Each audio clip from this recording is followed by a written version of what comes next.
un'interessante iniziativa dove si parla di educazione alla bellezza per costruire il nostro futuro, un ampio e interessante dibattito con qualificati operatori. Ecco, cosa si può desumere da questa giornata di studio?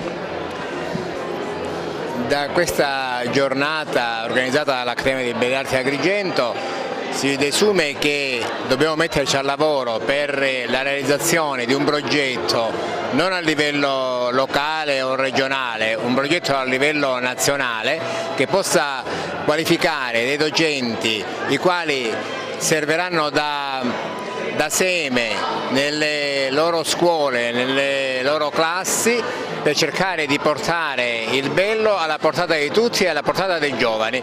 I giovani hanno il bello all'interno, nel cuore, bisogna che questo bello, questa bellezza la portino anche esternamente nelle proprie comunità, nelle proprie città, nella propria formazione universitaria.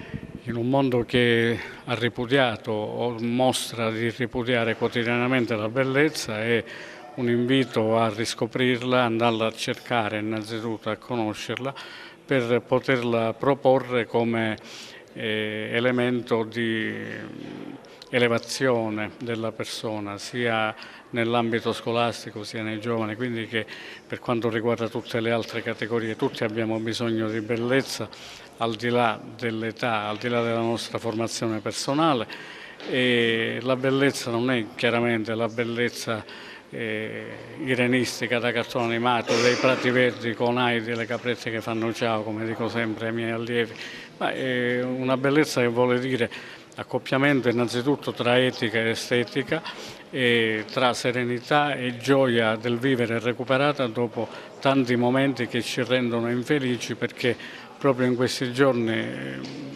qualcuno mi diceva che quando ti incontri con qualcuno ti dice semplicemente come stai, ma dal punto di vista fisico, intendendo questo come stai, ma non c'è nessuno che ti chiede se sei felice.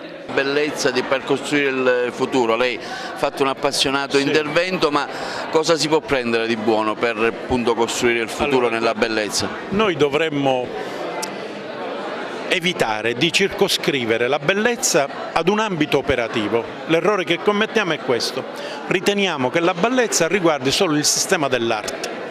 Se la bellezza però è ciò che è giusto, la bellezza è ciò che è sano, la bellezza è ciò che è buono, a questo punto si capisce che la bellezza deve entrare anche in altri ambiti, non solo quello artistico, nell'ambito della sanità come quello della giustizia e all'interno della scuola in particolare.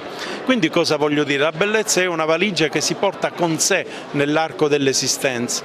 Io non credo che faccia male una educazione alla bellezza ai futuri avvocati, ai futuri magistrati, perché se si comprende la bellezza forse si sa costruire meglio l'immagine della giustizia, il valore della giustizia.